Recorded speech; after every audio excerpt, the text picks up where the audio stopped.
The Pirates drop a second straight to the Mets, and they get a second straight terrific start from their starter. Almost nothing matters when you can't cash any opportunity in. Let's dive in next on Locked On Pirates.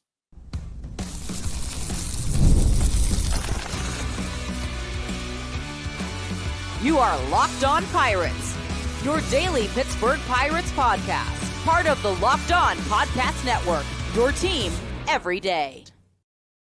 Welcome to Locked On Pirates. I'm Gary Morgan, and the Pirates continued to find new ways to not score runs, even when the other team is conceding it. I want to discuss this game, but overall, we just have to hash it out tonight. This offense is so bad right now.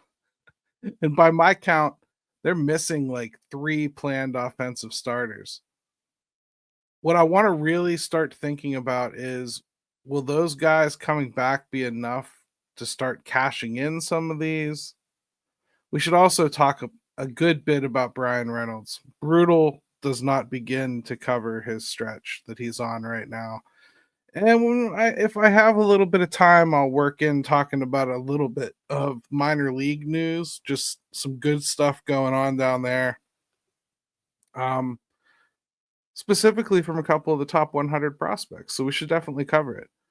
Tonight's game, though, or last night's game, whenever you're listening to this, brutal. Just brutal. Runners in scoring position, 0 for 13. 0 for 13.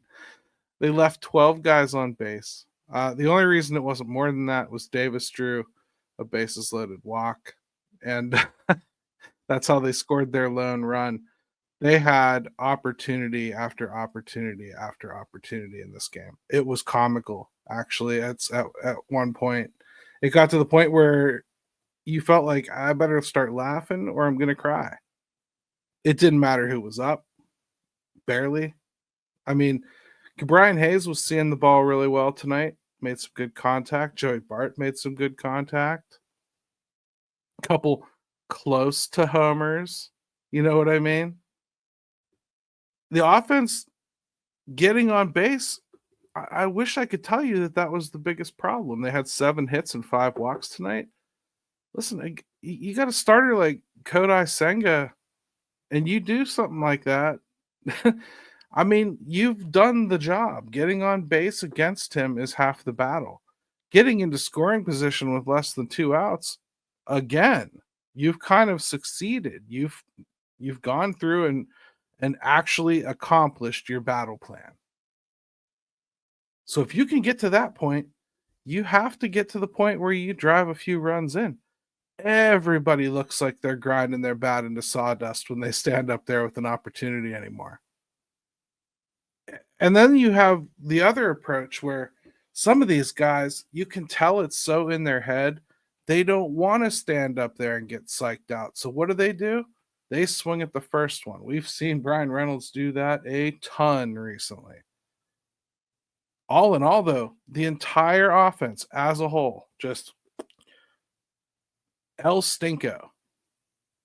You couldn't have looked at this lineup and thought it was going to work out, right? I mean, you had Adam Frazier leading off, Kiner Falefa batting second. So they did kind of a little bit of what we talked about yesterday, where we were talking about potentially needing to think about moving Brian Reynolds down in the order.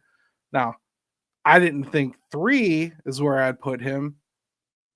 But then again, if you look at this whole lineup, even the way Reynolds is hitting right now, where are you going to put him where it's not something you kind of just laugh about? It's a fake punishment, really. You're not putting somebody up there you think is going to do better. So they go Frazier, Kiner Falefa, Reynolds, Bart as DH. So they gave Davis a second game in a row, and he looked better because of it. So I like that. I'd like to see that continue. Get him a couple games in a row every week, just for a minute. See if you can kind of find something with him. The stance, he does seem to be getting more comfortable with. Everything he did hit tonight, he took opposite field. He got a single. He got that big walk. Listen, when you're hitting the way he has to start, a night like that, a 1-for-3 night with a walk can raise your batting average, and it did for Henry, believe it or not. Gorski got into this game late as a defensive replacement. Never had to see him hit. Bay, again, just looks overmatched. He walked, but there wasn't a competitive pitch at all thrown to him. I mean, it was 4 wide ones. I didn't even think he looked like he was going to flinch on any of them. It was as gimme a walk as you could possibly have. But other than that, man, he flails up there. He just flails. I actually wish that more of you had an opportunity to watch G1 play in AAA. Because if you had watched him play in AAA, and before you like shut this off because you're angry, I'm even taking it here. I just want you to understand that the way he looks in the major leagues, it could not be more different in the minors. I mean, I'm telling you, his swing looks different in the minors. He's got much more purpose to everything in the minors. The only thing I've seen come with him after this recent call-up, which, let's be real, it's only for injury anyway, but he's here running the bases a lot better than he has at the major league level. I got to at least give him that. But that's all he can do. Jared Triolo, I don't know. I keep hearing people tell me that all these analytical numbers and everything show that he should be doing X, Y, and Z better. Well, at some point, he just isn't doing X, Y, and Z better. It's been pretty bad. Somebody I do want to point out, though, that I think has really taken advantage of his opportunity is Alexander Canario. Couple more hits tonight. Listen, you're not going to see it in the average yet. He's only hitting 190. But he's had extra base hits. He's getting on base. He's getting a hit just about every game he plays. It looks like he's going to get the lion's share of the starts over Tommy Pham, at least for the foreseeable future here, which you guys ought to love him just for that. But honestly, that's what you want, the experiment to work. You want to see if Canario can find something.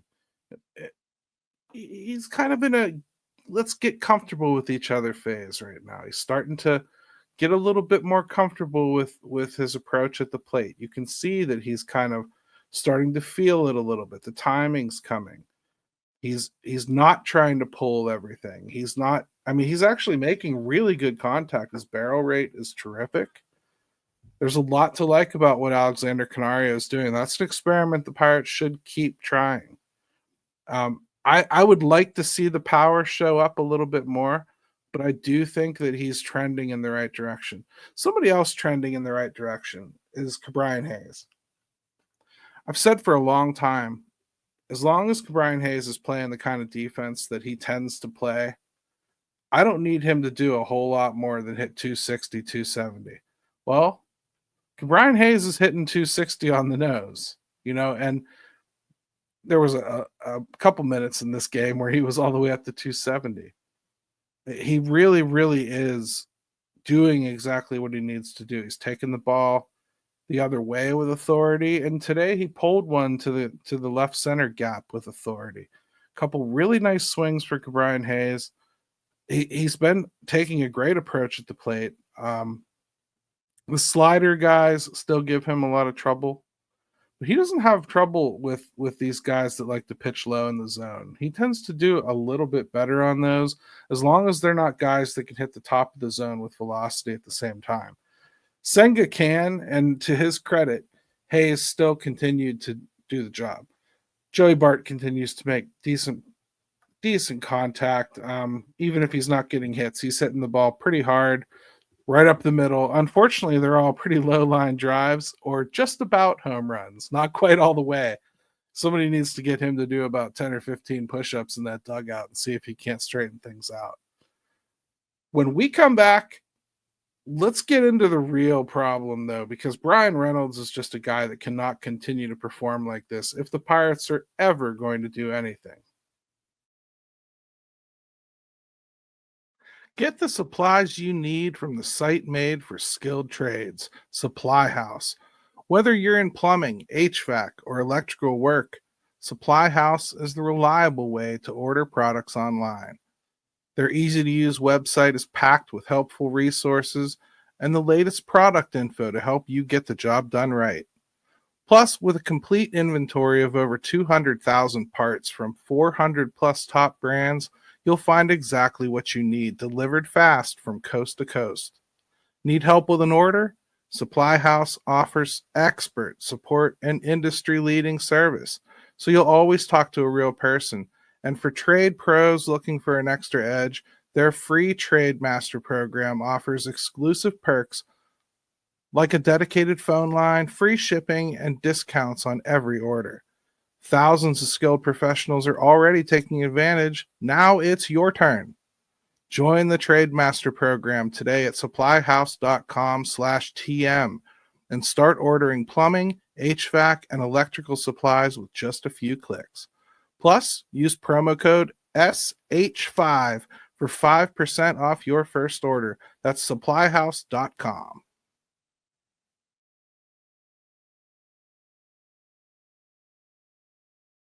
All right, Lordy, Lordy. Look who's playing like they're 40. Brian Reynolds. My goodness, has it been awful. Listen, it's so bad.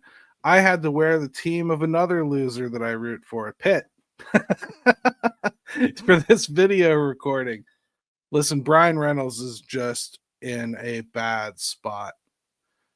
We all know what Brian Reynolds is. We all know what he can be. We all know how consistent he tends to be. By the end of the year, you look up and see his numbers and you kind of wonder why you ever worried about him. That said, this is one of the deepest, darkest holes I've ever seen him in.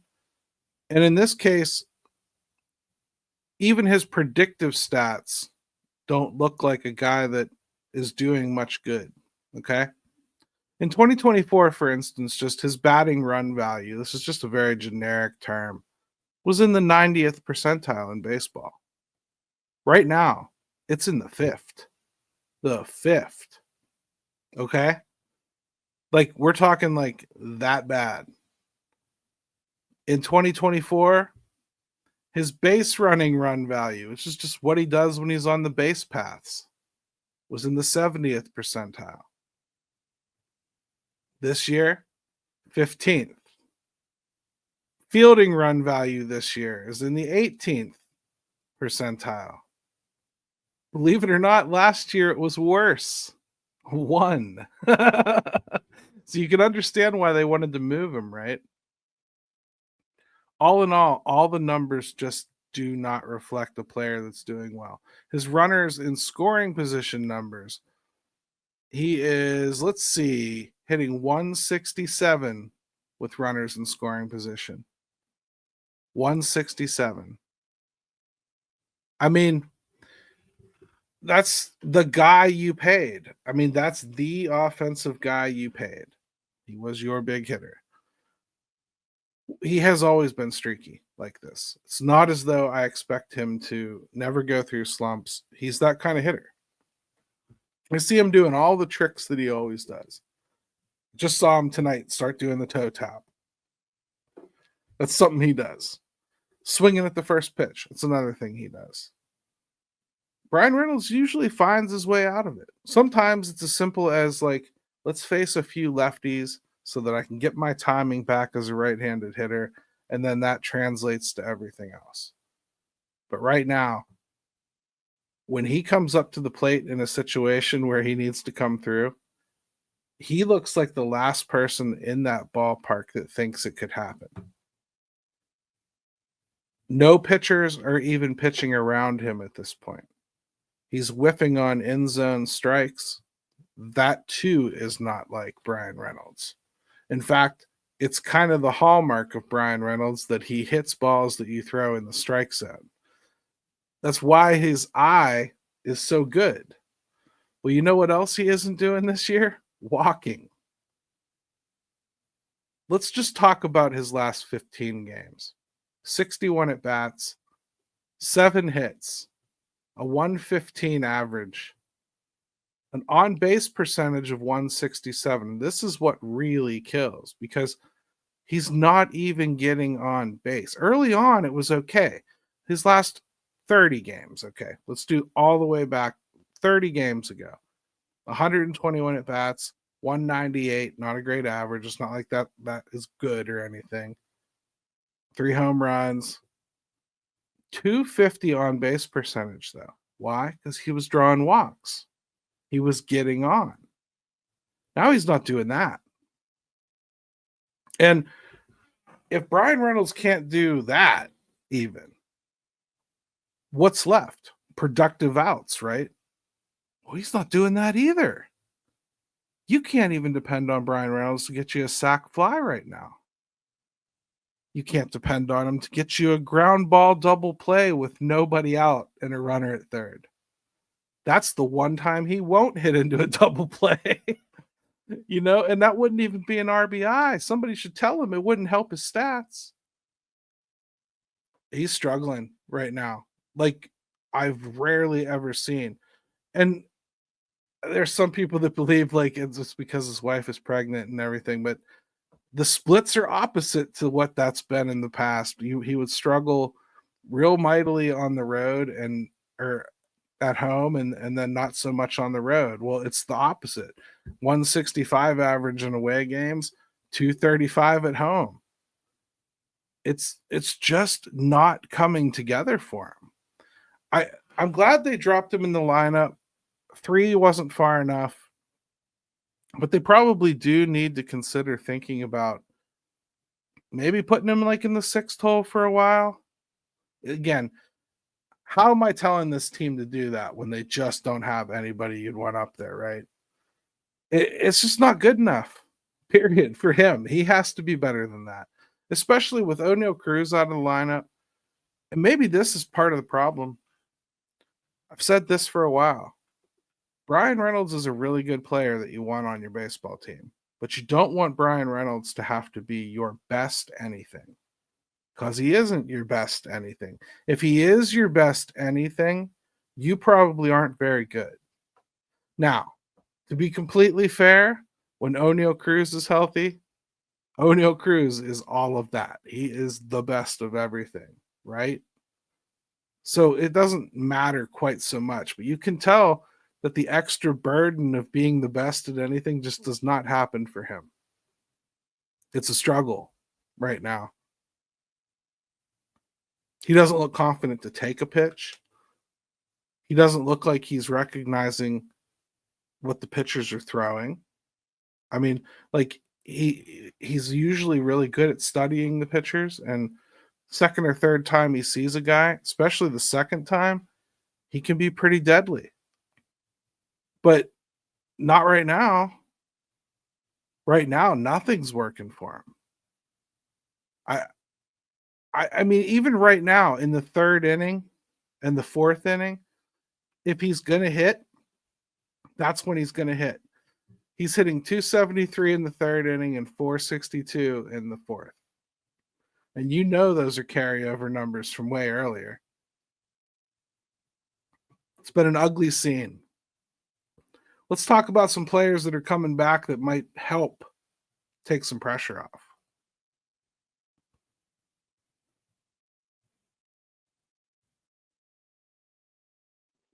All right, welcome back to Locked On Pirates. We're going to finish up talking about some players that are going to come back here soon, because it's going to be pretty important. And a lot of the terrible things that the Pirates have been dealing with might be mitigated a little bit.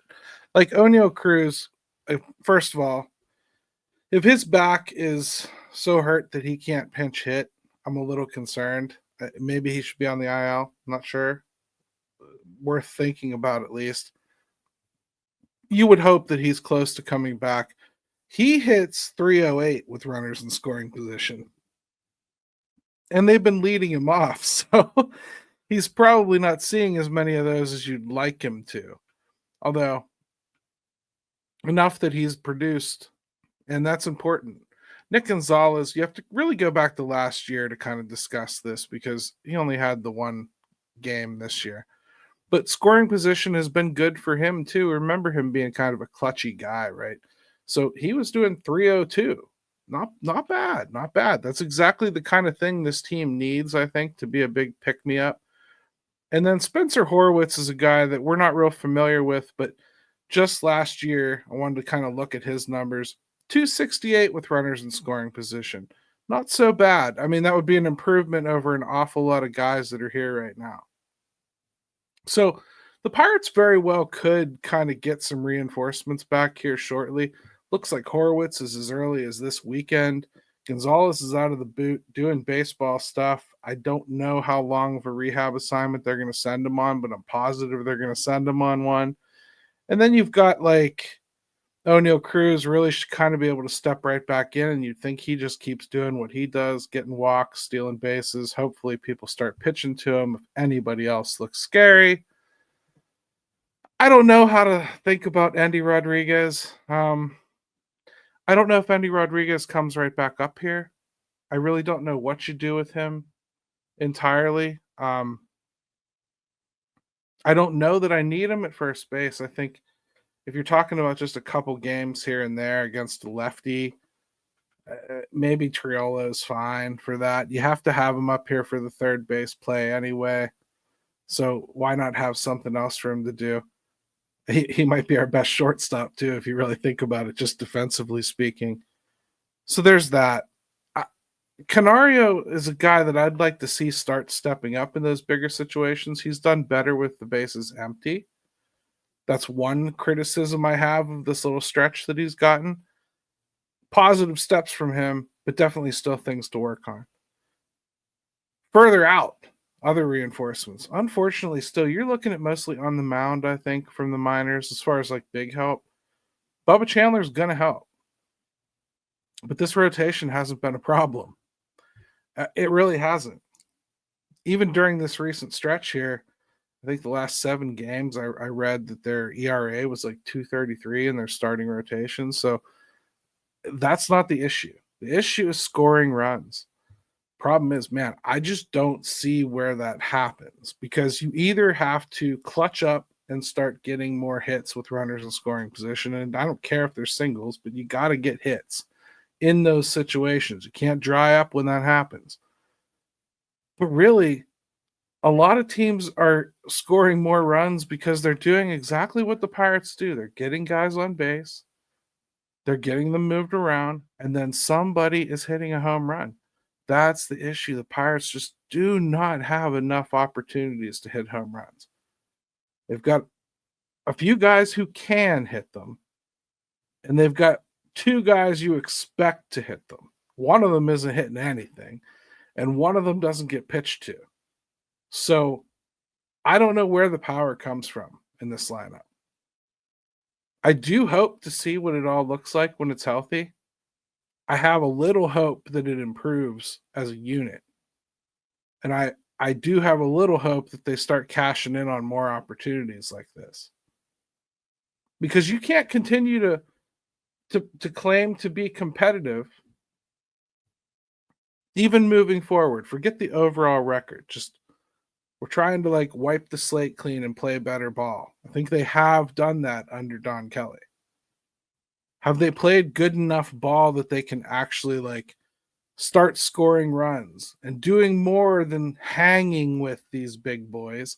I want to see them start actually overtaking them every once in a while. They got the kind of pitching that should have won them 2 games in this series. Mitch Keller was straight up toying with Francisco Lindor. Nobody has toyed with Francisco Lindor this whole season. At home, he's hitting over 400 with over 1,000 OPS. And Mitch Keller struck him out 3 straight times and made him look silly on the first 2. The special effort you got from a starter tonight, completely squandered. Another really good effort last night from Paul Skeens, squandered. Opportunity after opportunity goes by. Teams will back up their defense, waiting for you to just hit that ground ball to give you that run, and the Pirates refuse to do it. They still look like they're caught between being afraid to strike out and trying like hell to get a walk, as opposed to anything else that might be productive and score a run. That's the next thing that Donnie Kelly has to tackle. Thank you for making Locked On Pirates your first listen today. For your second listen, check out the all-new Locked On MLB Game Night. Every game, every night, all season long. Get local analysis on a national scale. Find MLB Game Night on Locked On MLB on YouTube or wherever you listen to podcasts.